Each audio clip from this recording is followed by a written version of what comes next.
What if I told you that your Afterpay and Klarna purchases, those 4 easy payments for that new outfit or gadget, are about to become permanent entries on your credit report? Starting in 2026, major buy now, pay later companies will begin reporting your payment activity to all three credit bureaus. This could be the best thing that ever happened to your credit score, or it could tank it by 50 points overnight. The difference comes down to one thing: how you manage it. Right now, when you use Afterpay, Klarna, or any other buy now, pay later service, it's essentially invisible to your credit score. That's changing dramatically. In 2026, these companies will start reporting your payment history, account balances, and credit inquiries to Equifax, Experian, and TransUnion.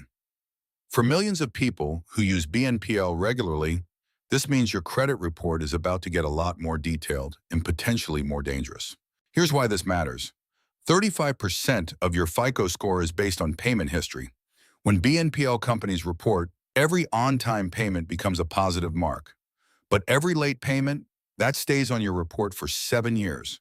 And since BNPL payments are often small, $25 here, $50 there, it's easy to forget one and accidentally damage your credit. The second factor, credit utilization, that's 30% of your score.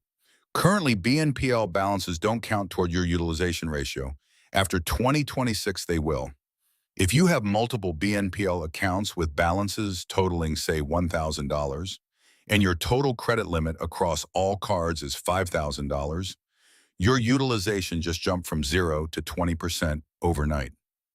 That could drop your score 30 to 40 points immediately.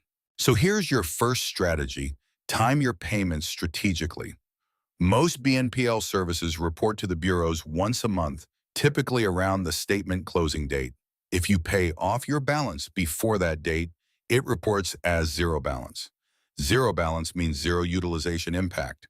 Set calendar reminders for 3 days before each BNPL statement date to pay in full. Strategy 2, consolidate and minimize. Having 5 different BNPL accounts with small balances looks risky to lenders. It's called credit-seeking behavior. Instead, pick 1 or 2 services you trust and stick with them. Close unused accounts. Better yet, if you have a credit card with a 0% APR promotion, use that for larger purchases instead of BNPL. You'll have 1 payment instead of 4 and better credit reporting. Now, strategy 3, know when to avoid BNPL completely. If you're about to apply for a major loan, a mortgage, auto loan, or even a new credit card, skip BNPL for at least 6 months beforehand. Each BNPL application creates a hard inquiry on your report after 2026, and multiple inquiries in a short period can drop your score significantly. That $500 couch isn't worth jeopardizing a $300,000 mortgage approval. What if you already have multiple BNPL balances?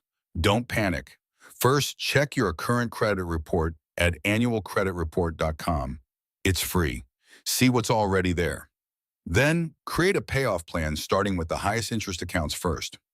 Most BNPL services are interest-free if you pay on time, but some charge late fees or even convert to high-interest loans if you miss payments. Get current on all payments immediately. Here's the bottom line. The 2026 BNPL reporting change doesn't have to hurt your credit. In fact, if you manage it correctly, it could actually help you build credit history, especially if you're new to credit or rebuilding. Consistent on-time payments across multiple accounts look excellent to lenders.